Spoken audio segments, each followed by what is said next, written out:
What's up, everybody? Hello, YouTube followers. What's up, guys, girls, ladies and gentlemen? Welcome to this live Q&A. Come on, it's been 6 months since we've gone live here on the YouTubes, and it's wonderful to see all of so many familiar friends and faces. We like to go live a couple times a year on YouTube during our holiday special and our summer special. And I will start off out the gates. We just launched our holiday special at pianowithjohnny.com. You can save up to 50% off the Piano with Johnny membership this week only through Monday. And I will say, joining the membership is honestly one of the best things I think you can do if you want to take your piano playing to the next level. So if you want to get in, jump in. I don't think you're going to regret it. We do have a 30-day money-back guarantee. So I'm going to be shamelessly plugging the Piano with Johnny membership today. I'm also going to be hanging out with you guys, answering your piano questions. And this is an opportunity for you to ask me anything about the piano, learning, the right steps, and I'm happy to help you. And by the way, we do this every week for our members at Piano with Johnny. You can go live with me every single week. We go live on Tuesdays, and we're actually on video, so you can play for me. I'll get to know you, and it's a lot of fun. So I do encourage you to join. We get a lot of students watching our YouTube videos, but a lot of them struggle to make progress because, you know, the YouTube videos won't only get you so far. So that's why I encourage you to check out Piano with Johnny. We do have the complete learning curriculum, total beginner to total pro, meaning I teach you my full method, my full system of learning. It's basically what I did to reach a professional level of piano. Anyway, I want to say hello to all of our wonderful students. And once again, if you're just tuning in, please let us know your name, where you're tuning in from. And yeah, lots of students jumping in here. So hello everyone, wonderful. Yes, hello, happy Thanksgiving to everyone celebrating. Happy holidays. And so many wonderful faces here. Jacob, hello, I see you. Francisco, darkest of winter. Christopher, Stephen. By the way, if you're a member at Piano with Johnny, we get a lot of members who'll jump into these YouTube Q&As. Feel free to jump in and say hello. So again, welcome everyone. So you can ask anything about the piano and I will give you an answer, hopefully. And let's jump in, my friends. How would you voice the chords better? Okay, misty, like adding extensions. Yeah. Beautiful tune.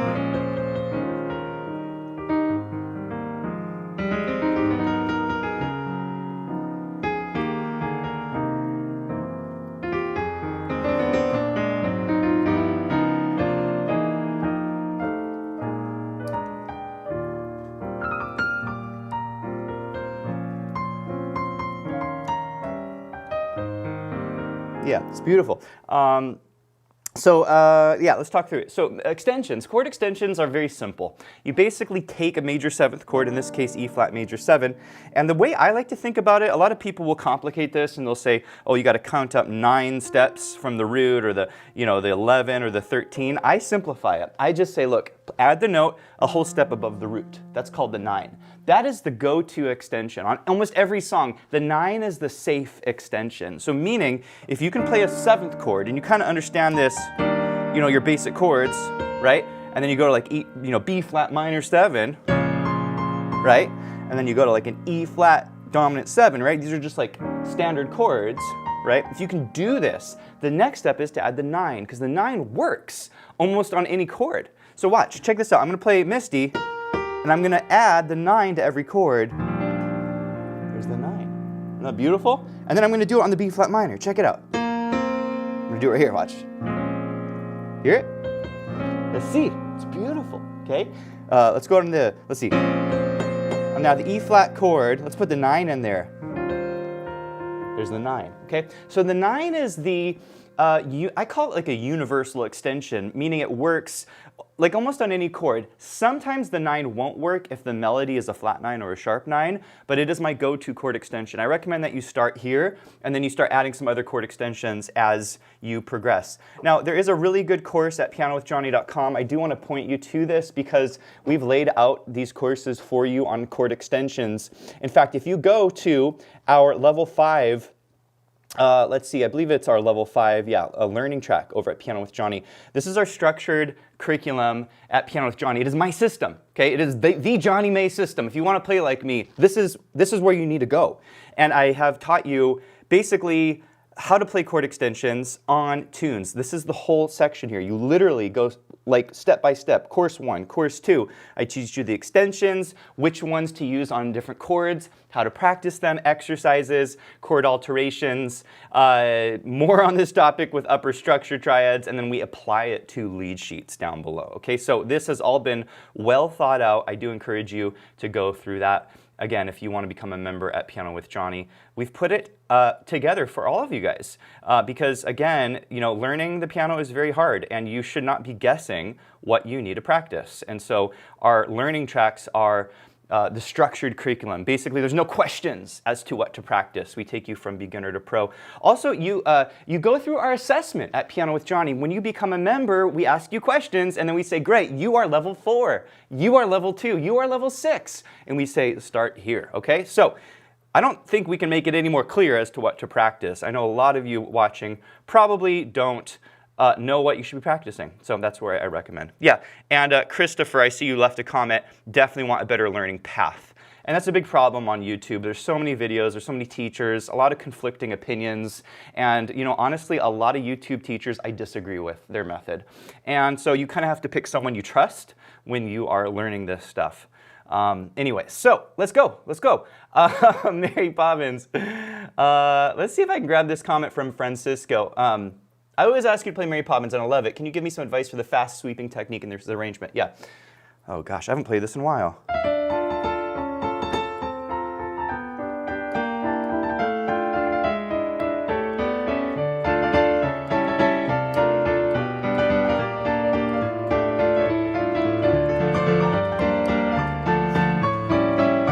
Now, you're talking about the D minor section?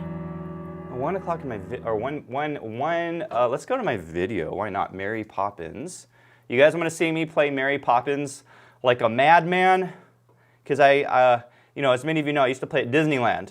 And when you play piano at Disneyland, you really got to spice things up a little bit. And so this is definitely one of my favorite arrangements that I play. I'm looking it up here on YouTube because I want to kind of get to the section that you're talking about, 1 minute.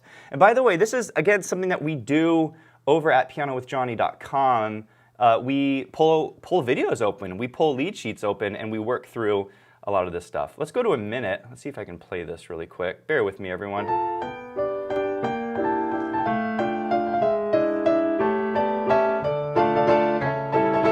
going to skip ahead. Let's see the minute mark. Let's see what I do.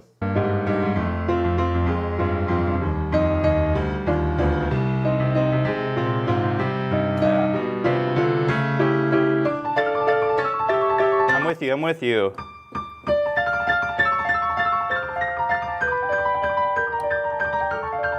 Yeah. Yeah, that's beautiful. It's a sweeping motion. Right? We're sweeping down a big triad, a big D minor triad. It sounds harder than it is, but I think the rhythm is probably the hardest thing.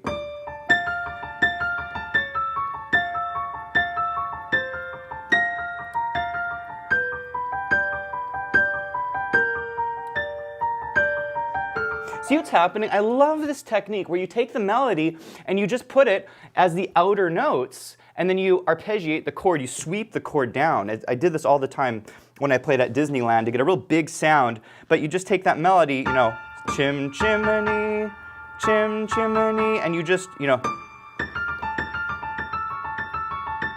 chim chim choo. You with me? Da, da, da, da. So all I'm doing is I've got, you know, that melody on the outside, I've got the 2 chords in the middle, and then I sweep it down. I think the rhythm is probably your biggest challenge, and I would really focus on that rhythm that I just played.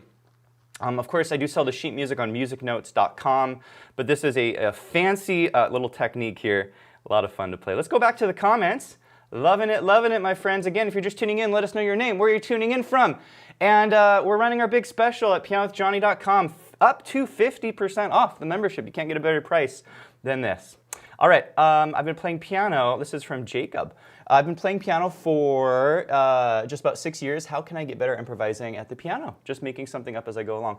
Yeah, so one thing I recommend for everyone watching, okay, if you want to improvise at the piano, just as a starting point, okay, start simple, okay? One of the biggest misconceptions I see among students is that they think to be a good improviser, they need to learn lots of chords and they need to learn lots of scales. That couldn't be further from the truth, okay? So here's what I recommend every single one of you do if you're just getting started with improv. You pick 2 chords. You can start with a C chord and then you can go to an F chord, okay? If you are a total beginner, you can play this, okay? And what I want you to do is just lay into the chords and you switch every 4 beats, okay? See what I'm doing?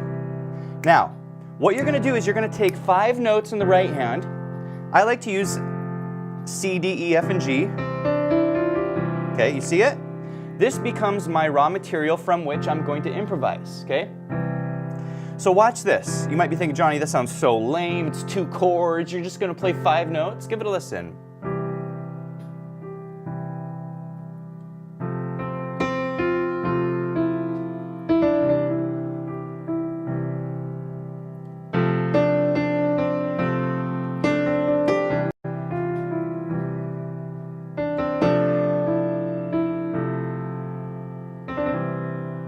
Watch it. We're going to develop this. Ready? Ready?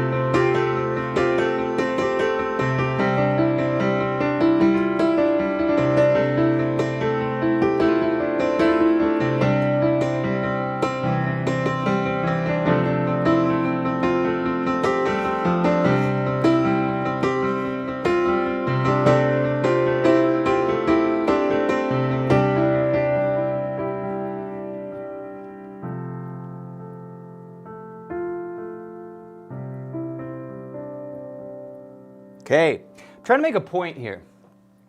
The power of an improvisation is in your rhythms, okay? You should develop your improvisational skills starting from a rhythmic variety standpoint than a, chord variety standpoint or, lots of scales, okay? It amazes me when I hear a student and I say, here's a simple chord progression, here's a simple scale, and they improvise, and they will use 5% of the rhythms available to them. And they come to me and they say, Johnny, I want my improv to be more interesting. I want to play all these cool notes and blah, blah, blah. And I have them improvise and I say, dude, you're doing, you could be doing so much more. And that is the problem with most students is they don't explore the rhythmic potential and they think it's a chord issue, okay? So I'm trying to make a point here. Start with 5 notes and then pick 2 chords, okay? Yes? If this is helpful for you guys, leave a comment. I'd love to get some feedback here. Again, I see all of the comments popping through. This is a more advanced question. This is voice pleasure. I really want to master the enclosure concept for improv on the 251.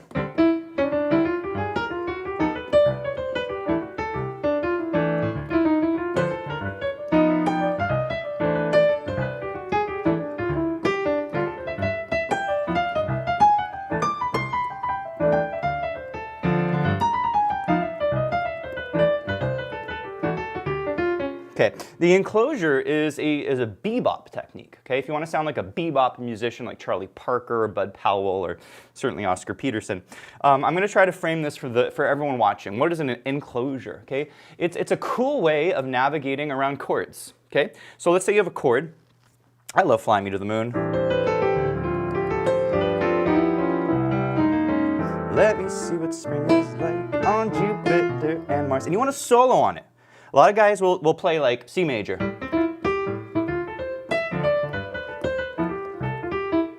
Right? But if you want some spice, you can do this.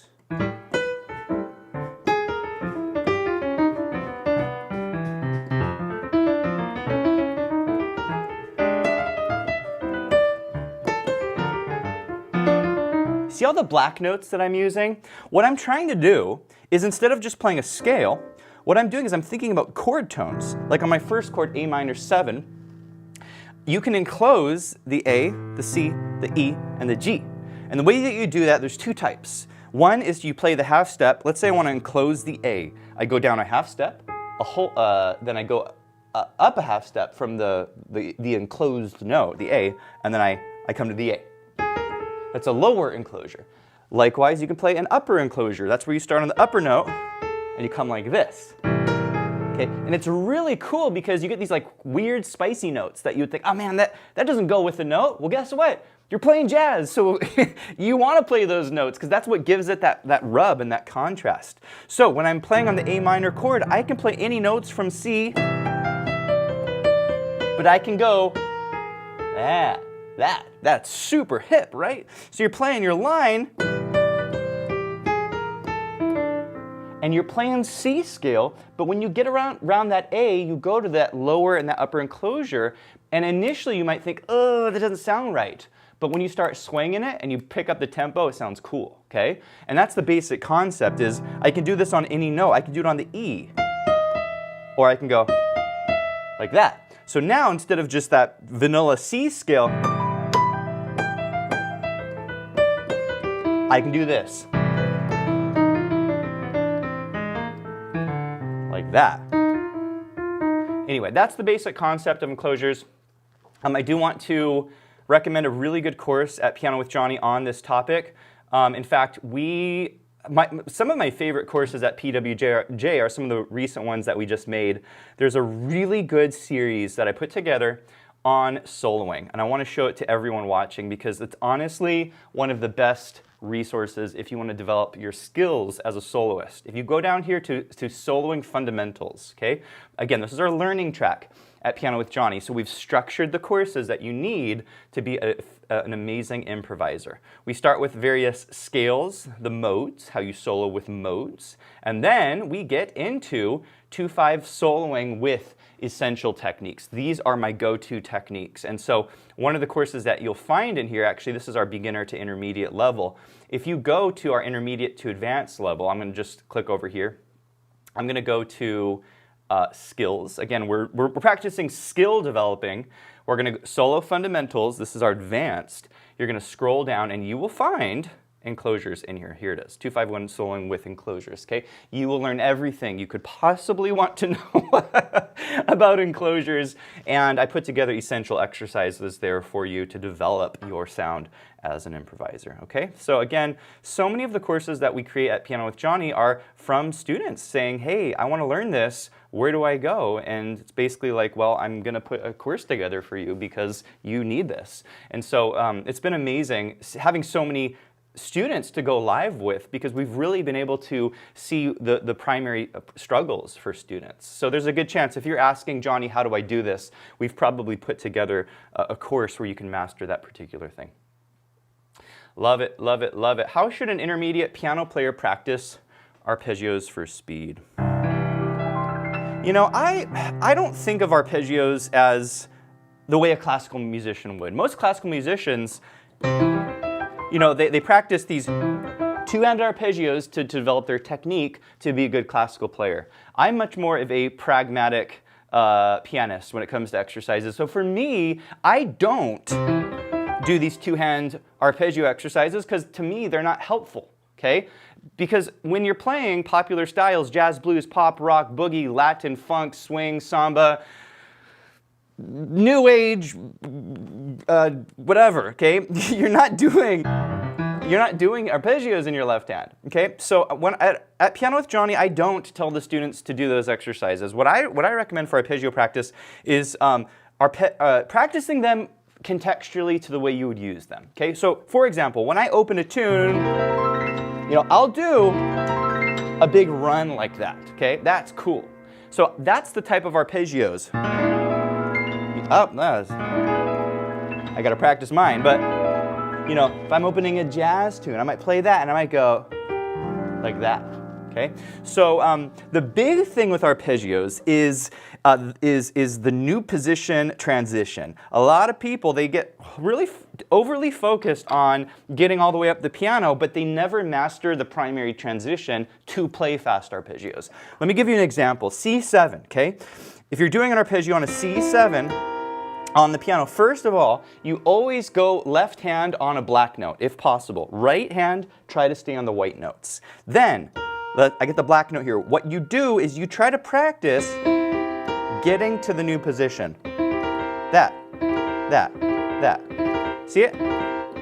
That's how you practice arpeggios. You don't go all the way up. Because once you get to the new position, if you get there, guess what? The rest of the fingers line up, and then you get there. So, you have two targets. I got my right hand thumb, boom. I've got my left hand, boom. My eyes are looking at the C and the B flat. That's really important. A lot of students, they don't know where to look. When they're playing arpeggios, they just see a wash of notes. Look at the C, C, C, B flat, right? And then do two measures, or rather two octaves. Up. Do you see what I'm doing? I'm isolating it down to an octave or two, and then I work my way up the piano, okay? So again, I'm giving you some generalities about arpeggios, but right hand, white notes, left hand, black notes. That will help you tremendously.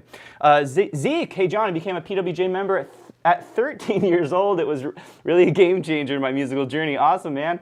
I'm now 17, whoop, whoop, whoop, on my way to becoming a professional ragtime jazz pianist. Okay, I'm doing a little dance here because I'm excited for you. Man, you sound a lot like me. I was 13 when I started learning jazz. I'm classically trained. I quit classical when I was 14. I was like, I'm done with this. I hate classical piano. And I was saved by, oh man, this teacher in 8th grade. He was my band teacher, and I played in the percussion section, and at the end of our band practice, he'd hang out and play jazz on his piano, and so I'd hang out with him, and he taught me blues and how to improvise. Greg Tomlinson, always remember him. He kind of took me under his wing, and I was like 13 years old, and I started learning jazz and blues, and I ended up studying with Larry Flahive, a phenomenal jazz pianist. As a teenager, I studied with Johnny Hodges, who was the Disneyland pianist, and that's when I really learned a lot of this stuff. So I'm really excited for you, Zeke. Congratulations, and yeah, man, the ragtime is fun. So you gotta learn Maple Leaf Rag. That's one of the big ones. All right, wonderful friends. Let's keep going, and again, drill me with questions. I'm also happy to take some song requests. I'm going to answer this question from Bob. Hey Johnny, I was wondering, as someone without perfect pitch, I'm the same, I do not have perfect pitch, if it is possible to directly translate melodies from your head to the piano. Is it possible for the ability only exclusive for perfect pitch? No. So I think relative pitch is more important than perfect pitch. A lot of people with perfect pitch are not very good musicians, okay? They can hear melodies, they are not creative with melodies, they cannot play interesting chord progressions. Just because you can identify a pitch does not make you a good musician. In fact, it can be a detriment because if something's out of tune, it can drive you crazy. Okay, so in my opinion, relative pitch is far more important because you hear the relationships between the chords. If I just hear all the notes, it's not helpful, but if I know it's a 4 chord going to a 1 chord and I'm playing the 7th of this chord and the 5th of that chord, boom, it has meaning. Okay, so perfect pitch is not all it's cracked up to be. I don't think it's the most important skill. I think relative pitch is more important, and the good news is relative pitch can be taught. Okay, I learned relative pitch. So let me answer your question. How do you translate melodies from your head to the piano? Is it possible? Yes. And I made a video on this where I encourage you to sing your melody with numbers. Okay, you have to make the transference of a melody being a number, not a melody. Do a deer, a female deer. If you hear that and you just hear this randomness, okay? It's going up and down. Most people hear that, okay? That is relative pitch, by the way. The ability to hear ups and downs is relative pitch. If you can do that, you have a degree of relative pitch. What you have to do is associate that as the one. 1, 2, 3, 1, 3, 1, 3.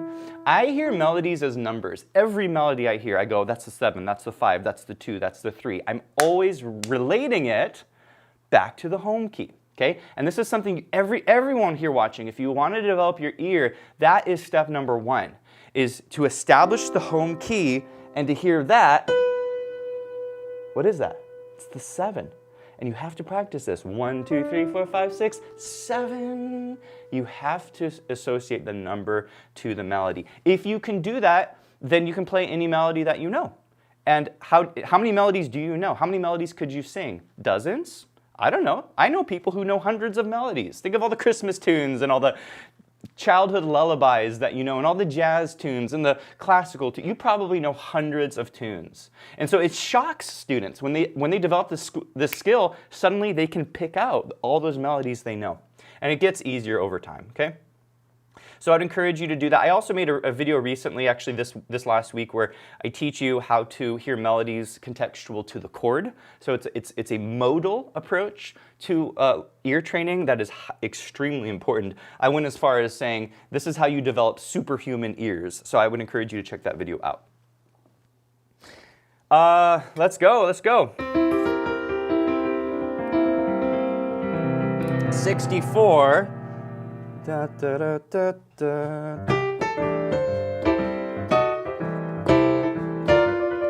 Is that 64?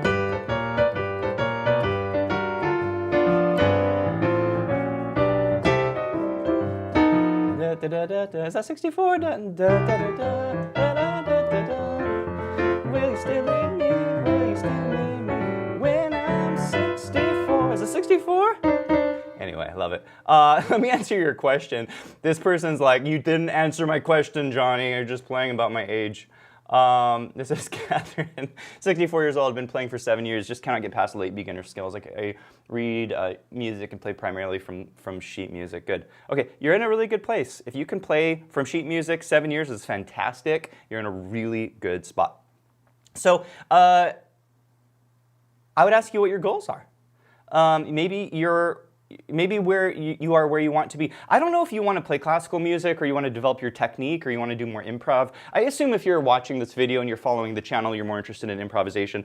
I think the key skill for you, Catherine, and a lot of students come to Piano with Johnny in your level. They're classically trained, they played as a kid, they know how to read music, they can play basic major and minor chords, and they're like, I'm stuck, where do I go?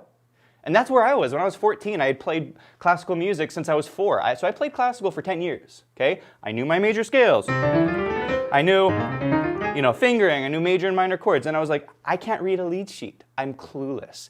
And the first thing my teacher did was he said, look, you need to learn 7th chords. 7th chords is the language of improvisational styles, not just jazz, but it's blues, it's pop, rock, funk, smooth jazz, neo-soul, right? All this stuff comes from 7th chords as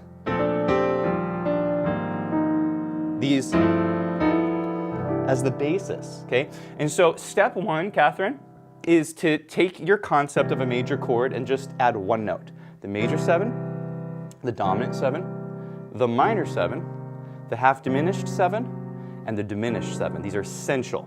Okay, if you cover these, man, you will be able to play any lead sheet, okay? So really important, you need to learn 7th chords. Okay, little issues on the stream there. If you did not hear me just now, I was saying you need to learn 7th chords, Catherine. Okay, all of you watching. And we did, again, I'm gonna shamelessly plug pianowithjohnny.com because we put this together for all of our players that are kind of like you. If you go intermediate foundations, I think it's our level 4. Here it is. So once you've learned your basic, classical, theory and whatnot, we get you into 7th chords and you master each 7th chord, major 7th chords, dominant 7th chords, minor 7th chords. I just explained this, diminished and half diminished, and we apply them to lead sheets, okay? And then from there you learn how to color your chords with chord extensions. You learn about rootless voicings, which are these beautiful voicings right, that you're going to play in jazz. You learn about drop twos, you know, Somewhere Over the Rainbow.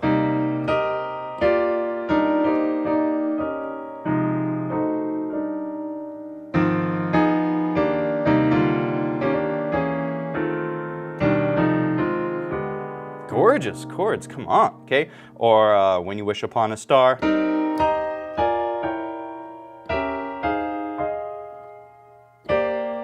Let's see if I can do it.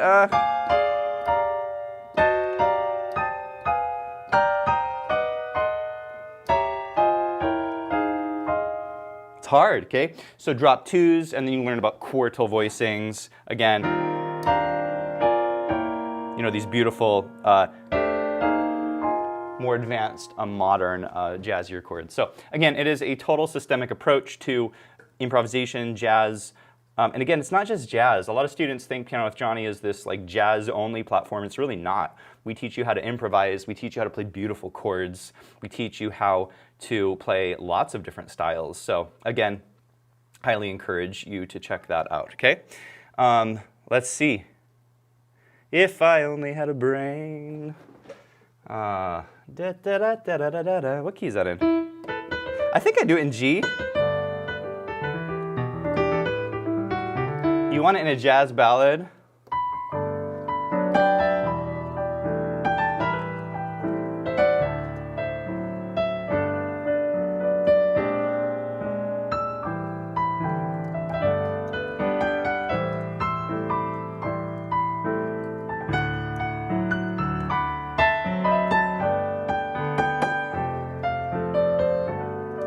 I don't know if G is the right key for this, but you know what I like to do it is as like a samba. Oh, let's see.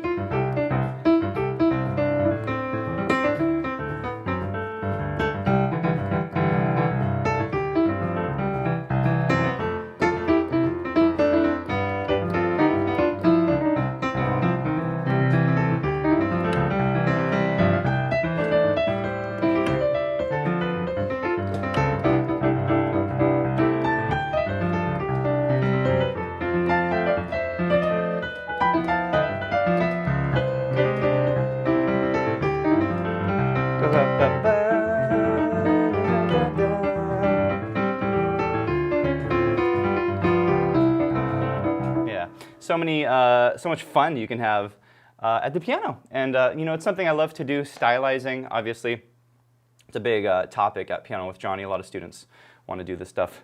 Thanks, Piano Paladin. Love it. Bless you too, brother.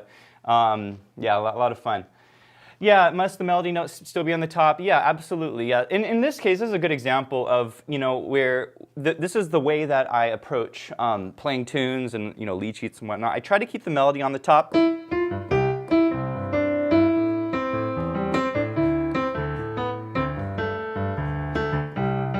Now, it's a busy melody, okay? So what's happening here is I got the melody going, and I've got my samba bass on the chord. It's root 5, okay? Now, here's where it gets tricky, is when I try to add chord tones to it.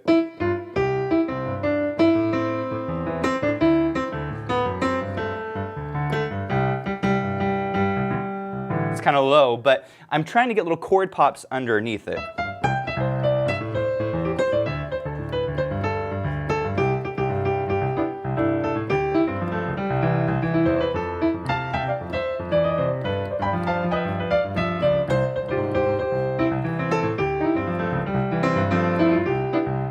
So anytime I try to grab a chord, that's a busy melody. There's not really room for a lot of chords, but that is something that's super cool. Okay, love it. This is Robina from London.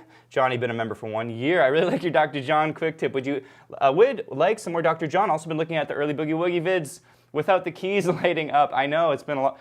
We started Piano with Jonny, guys, in 2012, okay? We didn't have a light up keyboard back then. We just had an overhead camera, and I was like, C, E, G, and I was like yelling all the notes out to the keys. Yeah, let's see, what was that? The video.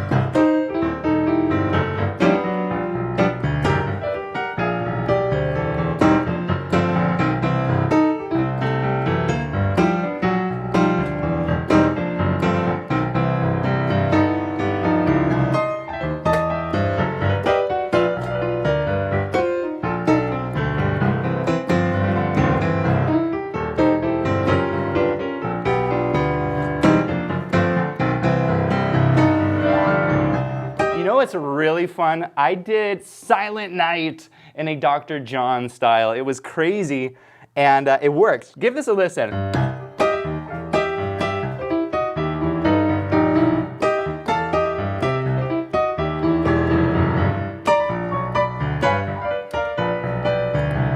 All is bright round yon virgin, mother and child, holy infant, so tender and mild, heavenly. Right? You hear it? And it's kind of, I don't know, it's kind of making a point here that like you can do any song in any style, which is like amazing. You can, you know, do something, and it's a bit sacrilegious, you know. It's like this holy scene and you're like, you know, playing this crazy Dr. John groove. How did you learn all this? So this is Crystal May. Crystal May. Is this the Crystal May? Oh, from Will.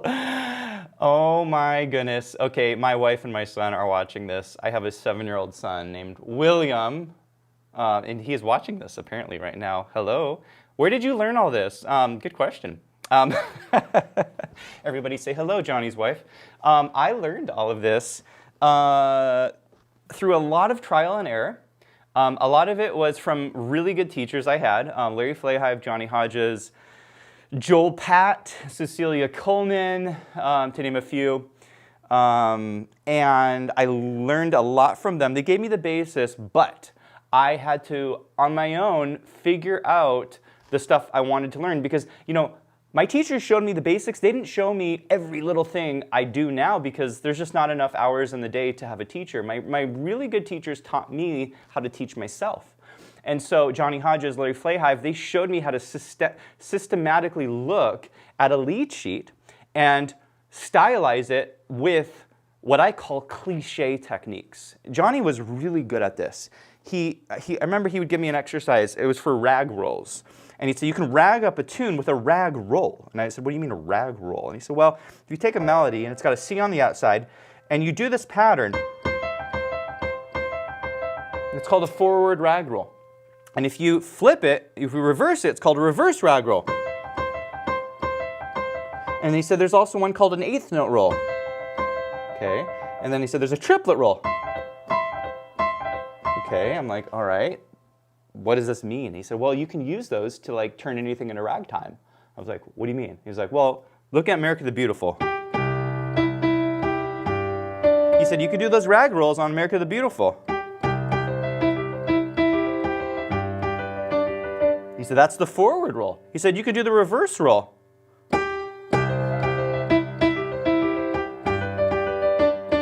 He said, you can do the eighth note roll. He said, you can do the triplet roll.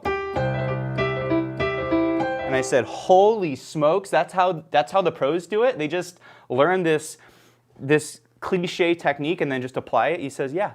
He said, you can arrange the whole tune, and he said you can change it each time. And so he was like, here.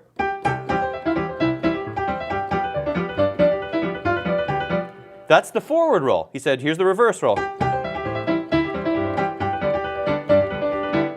He said, here's the triplet roll. And I was like, what? That's crazy. Like, okay, that's it. Like, you gave me the key. And so it was teachers like Johnny, it was teachers like Larry that taught me systems that I could use to then do anything the way I wanted to do it. And so that's been largely my approach as a professional pianist, is finding these cliches. There's lots of words. You could call them stock approaches, but they're basically simple rhythmic devices that give songs a sound or produce the style, right? Bossa, it's that, okay? And so if you learn these basic cliches, then you can stylize songs. You can play them in any style you want. Monica, there's tons of courses on developing rhythm. In fact, we put together I think a learning track on rhythm in particular. Let's see if we can find that at Piano with Johnny. Let me just show you, again, because so much of this content has been made for our students. So if you go to our beginner learning tracks, I believe one of these is, because we actually made a bunch of rhythm courses, so we're actually going to be adding these pretty soon.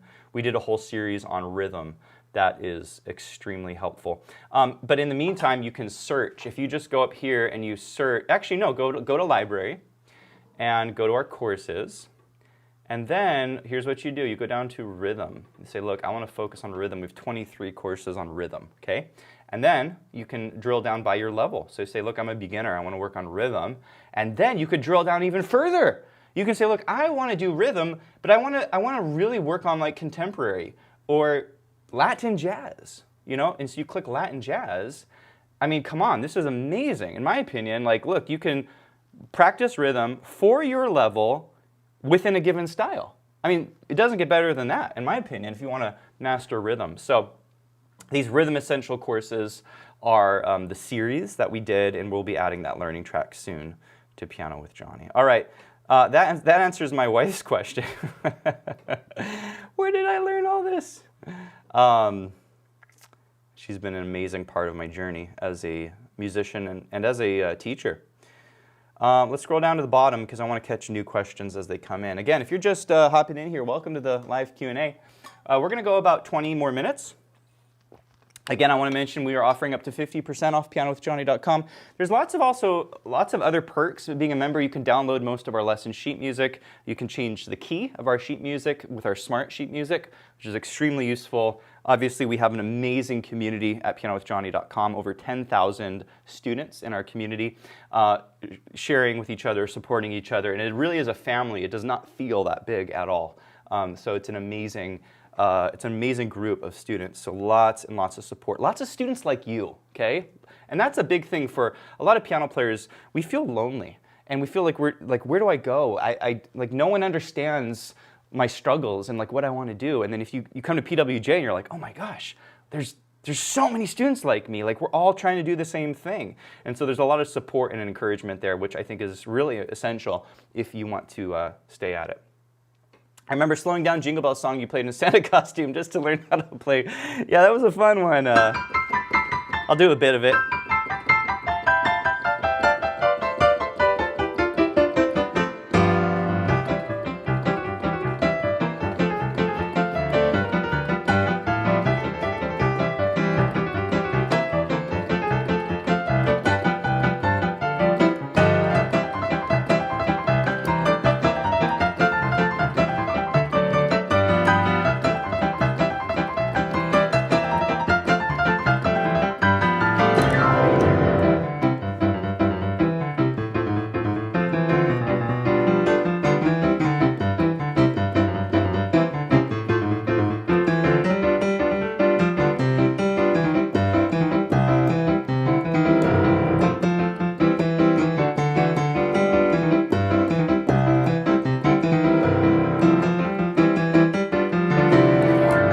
And then it keeps going crazy. That was one of my Disneyland favorites. I'd always close the night with Jingle Bells, and you know, those are some of my fondest memories. I'd have a huge crowd of people around the corner piano and playing ragtime and stride and all the good stuff. I met my wife at Disneyland, believe it or not. So many good things have come from Disneyland. Lots of fun. Let me grab a question here from Legordance, I think is how you say your name. Let's see if I can grab this. Talking about singing the chords, melody, numbers, how do you apply this melody to the songs with multiple tonal centers? Yep, Misty, to say nothing about much trickier ones. Yeah, it's a good question. So this is a very insightful question, okay? Not all tunes stay in a key. Okay, and when I say tonal center or parent key, that's what I mean is like, hey, we're in C, and you know, everything just kind of lives in this key. It becomes a problem on tunes like Misty. Look at me, it's an E flat, right? And you go, okay, good. All these melody notes come from E flat, but then you go, whoa, whoa, whoa, this D flat is not in the key. What do I do about this? This is where there's two things that I would answer you. One is you want to start to hear other keys, okay? In this case, it goes to the 4. It goes to the key of A flat. Okay, so it goes 2. This is a 2 chord in A flat, and then this is a 5 chord, right? Clearly, we're no longer in the key of E flat because this D flat is screaming A flat major. But then briefly after this, it goes, we're in A flat, and then it goes, whoa, we're in G flat, okay? So there's 2 answers here. One is to train your ear to hear the establishment of a new parent key, okay? This happens via modes.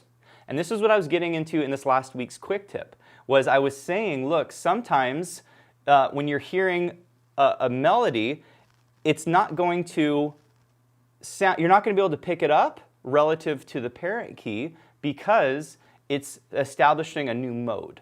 And in this lesson, right, we got to the, I was saying on the 5 chord in the key of C. On the G, you're going to hear melodies almost with like a flat 7 in them, okay? You have to train your ear to hear this, where the melody you're hearing, like I'm on the 7th of the 5 chord, okay? That is a mixolydian sound, okay? Well, this applies to Misty, because here's what happens. You go, look at me, I'm in the key of E flat, right?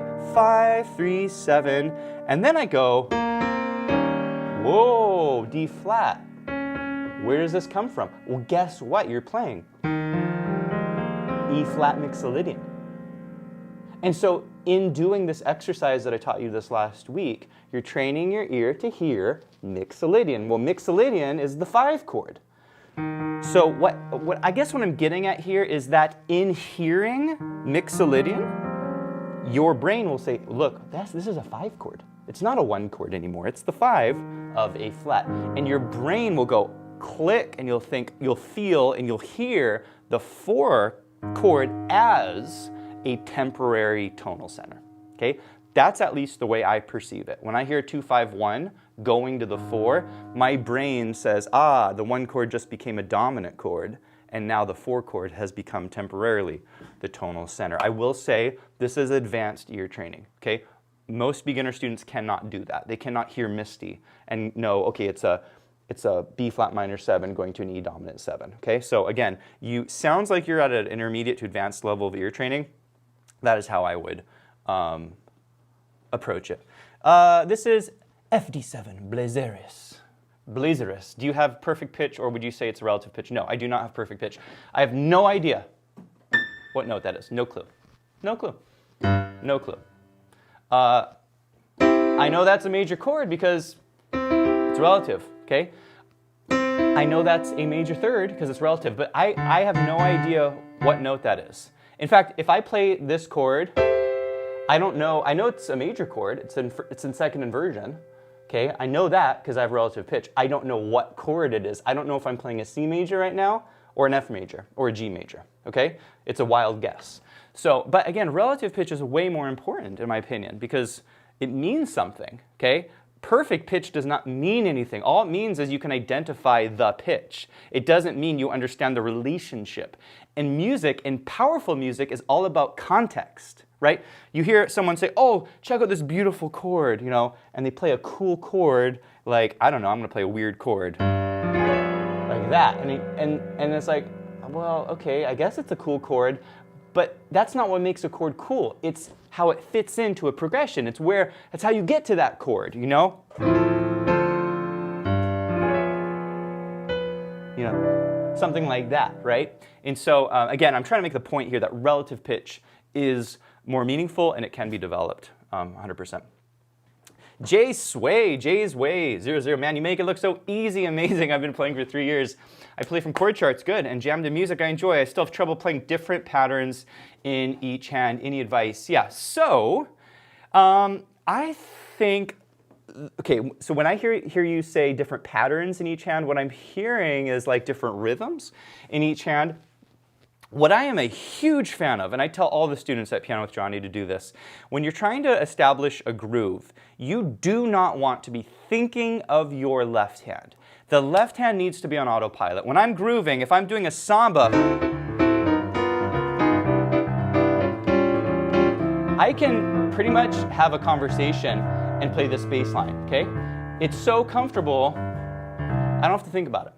That is step one. When I am playing music, I'm thinking about the right hand, I'm thinking about the cool line I'm gonna play, I'm thinking about the amazing melody, I'm thinking about the articulation, I'm gonna punch that chord, I'm not thinking of my left hand. So, here's an exercise. Who asked this question? I forget. Let's see. This is Jay. Jay, what you do is you start with your left hand groove, no right hand, and take a book, set it on your piano, and read the book while you play the groove. That's it, okay? Or if you have a friend in the room, a parent, a sibling, have a conversation with them while you play. That is the best thing I've ever found to establishing autopilot in the left hand, and that truly creates the groundwork for hand independence, because then I can focus on my right hand groove, okay? I'm gonna grab piano, well, let's grab Michael's. Piano played, and when you go to Disneyland, do you find yourself playing the piano and maybe you act like a beginner, have the piano show you? Yeah, exactly. I know, Mary had a little lamb. That'd be so funny if I showed up and I was like, and they're like, oh, good job. And I was like,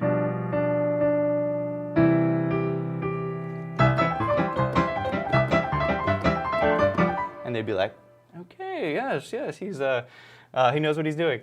That'd be funny. Yeah, I don't go to Disneyland too much anymore because I'm in Tennessee. You know, out here in Tennessee, it's all about Dollywood. That's the place to go. So they do have a lot of live music.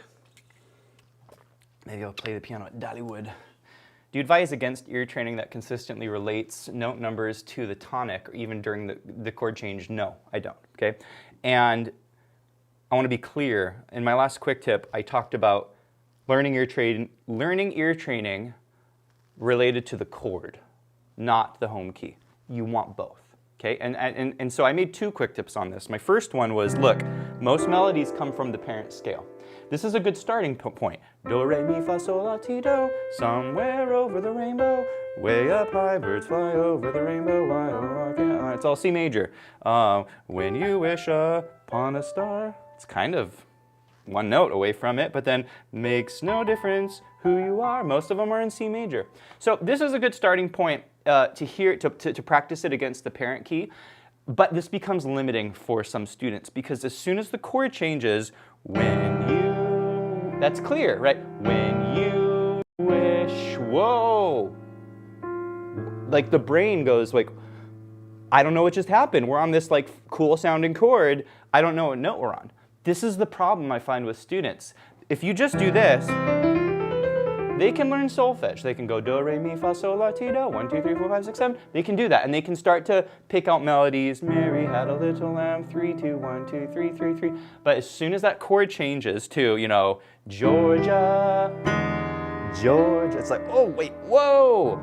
And so I think both are extremely important. You want to practice ear training in the context of the parent key.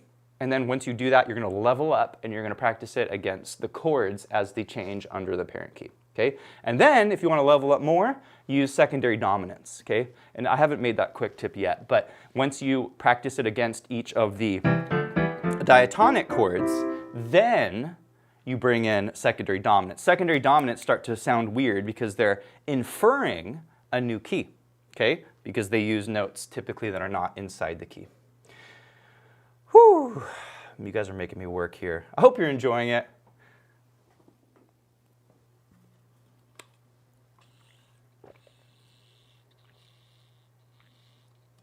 All right, lost the stream there. Hopefully we're back. This is Nuriana. Can you specify and or detail how to play piano groove similar to Brian McKnight or any R&B player? I find the rhythm quite difficult. Let's pull up in a tune. Brian McKnight. Why not? Yeah, he's kind of in that smooth style of playing. And by the way, again, this is something that we do over at pianowithjohnny.com. You can request songs from YouTube. Let's do this one.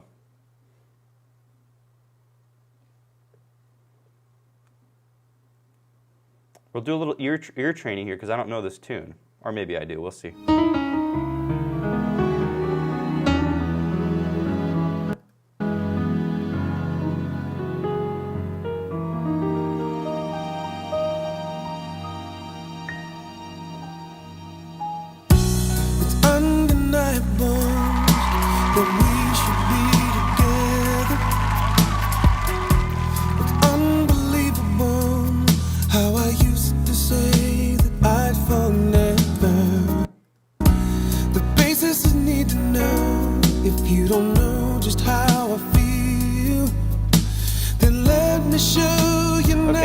So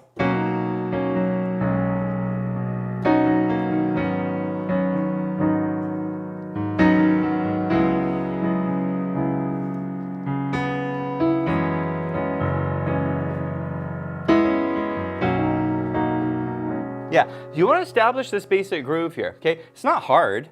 He's playing a B, kind of a B major 9, okay? So it's like B major with the 7th and the 9th.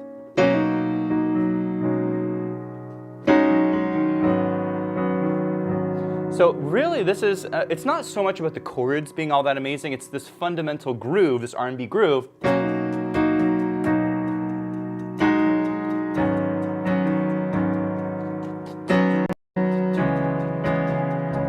That's what you want to get. Ta, ta, ta. That's going to give you the R&B sound more than anything.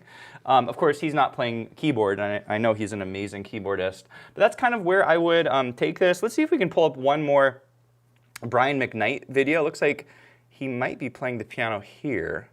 This might be a little more meaningful to you, since I imagine you're wanting me to comment on his piano playing, not just his singing. So let's see if we can pull this up. Get it going. Come on, Brian. Yeah.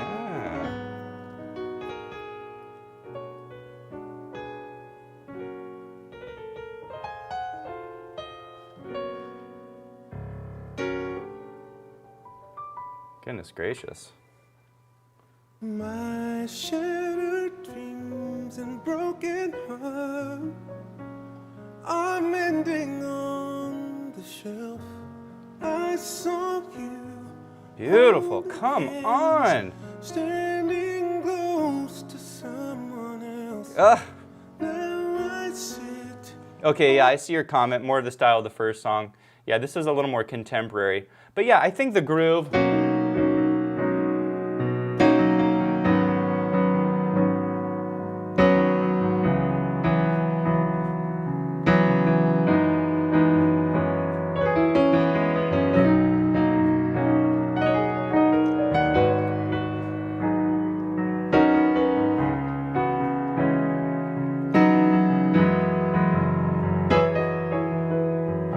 Yeah, that's nice.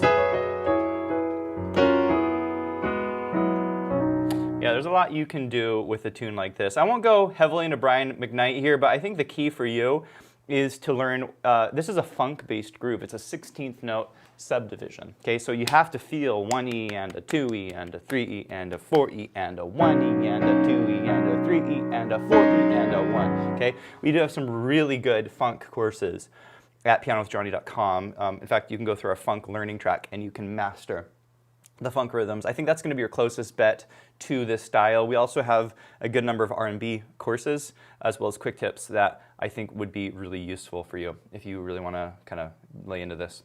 How can you improvise an eerie melody and chord progression in the key of E minor?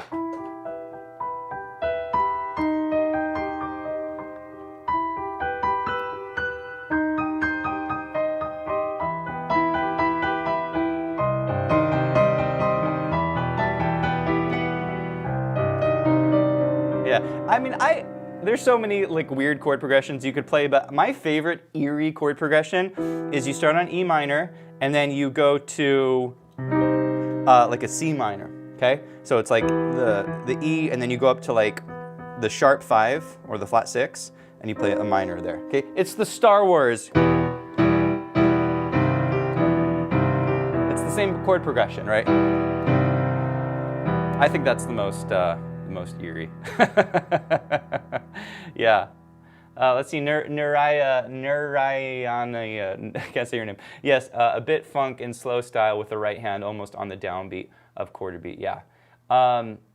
So yeah, that's going to be the key. If you have another tune you want me to pull open, but I think you really should learn that 16th note subdivision. I think that's going to be your best bet. Yeah, I see a question up here about playing any other instruments. I do not play any other instruments. I did study drums when I was about 10, and I did drums for like 3 years. I really enjoyed it. It was too much time to, I wanted to be good at one instrument, so I just kind of committed to the piano. Do you have some advice for training tunes in difficult tempos for different hands? For example, your mashup black or white. Oh my goodness. Whew, it's been a while.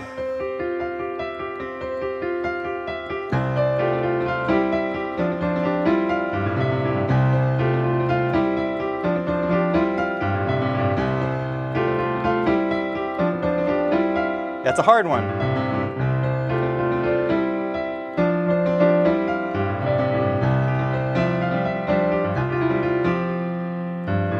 Goodness gracious. Yeah, that's a very challenging arrangement. Honestly, the way I arranged that and then practiced it was like a classical piece. So I arranged it, I notated it, and then I learned it. Okay, so I very much treated this like a classical piece where I was learning very tricky rhythms, measure by measure. That is the only way I know to learn a very challenging rhythmic arrangement, is go very slow, measure by measure, work out the notes. It's also hard because again, you have two songs going on, and so there's moments where it feels wrong. It feels like that shouldn't, that kind of works, but it kind of doesn't, and you need to accept that in a mashup. That's kind of the point, is you're mashing two things up that you wouldn't think would go together. And so that was a challenge for me in learning that. There were moments where I was like, yeah, that kind of clashes, but in the greater scheme of the arrangement, it worked. And so that's kind of where I would encourage. All right, my friends, we've been at the hour mark. Thank you so much for watching this live Q&A. I think we're going to wrap up here. If you enjoyed it, please let us know in the comments. Love to see how it went for you. Once again, I encourage you to run over to pianowithjohnny.com. I know we have a lot of piano students who follow this channel on YouTube, and I think you won't be disappointed if you check out Piano with Johnny, because it really is going to give you what you need to succeed at the piano. It gives everything step by step. Favorite key signature to improvise in, probably E flat. Might sound kind of weird, but I love the key. I'm really comfortable.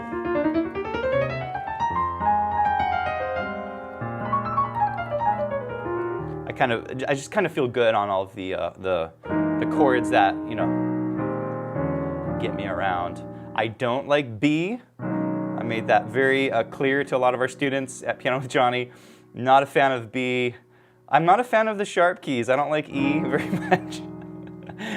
G flat's okay, but again, I don't call it F sharp. I call it G flat. So yeah, it's good stuff, friends. All right, thank you so much. I think we can end the show. Any song requests to end it? Throw your comments in. Give me something good.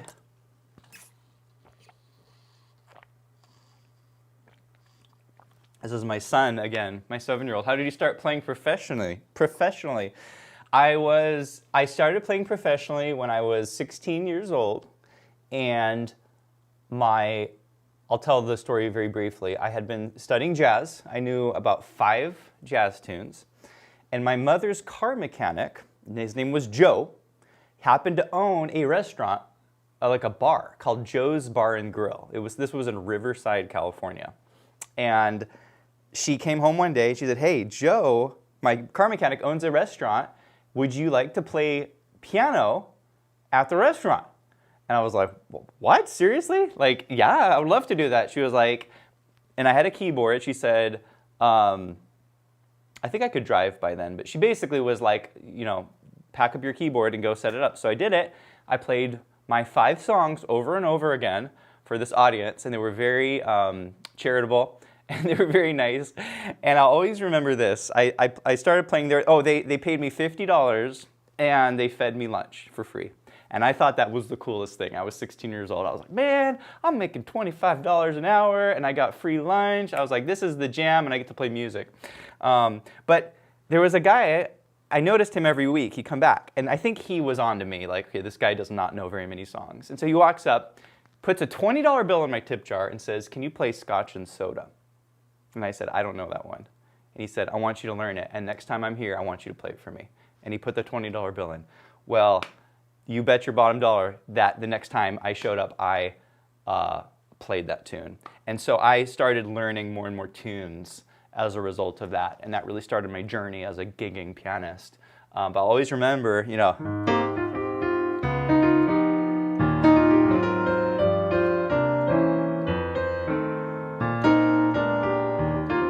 Scotch and soda, right? Scotch and soda, jigger of gin. Oh, what a spell you've got me in. Oh me, oh my, do I feel high? Anyway, so that was a fun memory, and it was a good lesson for me to just learn. Okay, I gotta learn more tunes, and I just started learning more and more songs. Love it, friends. Let's do a little Christmassy stuff. My Funny Valentine, sure.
Thanks, my friends. Hey, Merry Christmas. Happy holidays. I hope that all of you guys have a blessed season. Thank you so much. It was a lot of fun to go live here for you. Again, check out Piano with Jonny. I'd love to get to know each and every one of you. We have an amazing community. It truly is a little family at Piano with Jonny. And if you don't join, that's okay as well. I'm excited for you on your journey. It's wonderful that you're here. We're going to keep making content for the YouTube channel. And we'll see you around. All right, thanks, everyone.